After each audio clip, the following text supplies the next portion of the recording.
ദേ വന്നു സ്നേഹക്കൂട്. അന്വേഷിക്കരുത്, തിരയുകയും വേണ്ട, ചോദിക്കരുത്, നിരവധി വാതിലുകളിൽ ചെന്ന് മുട്ടരുത്. കാര്യം സാധിച്ചു തന്നാൽ ഞാൻ ഇന്നതൊക്കെ ചെയ്യാമെന്ന് വിലപേശുകയും അരുത്. റിലാക്സ് ആവുക. പരമാവധി സഹജീവികൾക്ക് നന്മ ചെയ്യുക.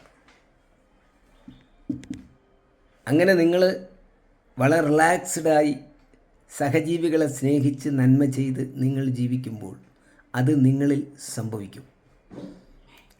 അത് അവിടെ ഉണ്ടെന്ന് നിങ്ങൾ പതുക്കെ പതുക്കെ ഫീൽ ചെയ്ത് തുടങ്ങും. അത് നിങ്ങളിൽ വൈബ്രേറ്റ് ചെയ്യാൻ തുടങ്ങും. അതെന്താണെന്നറിയണ്ടേ? അതാണ് നമ്മളെല്ലാം അന്വേഷിച്ചു കൊണ്ടിരിക്കുന്ന ദൈവം.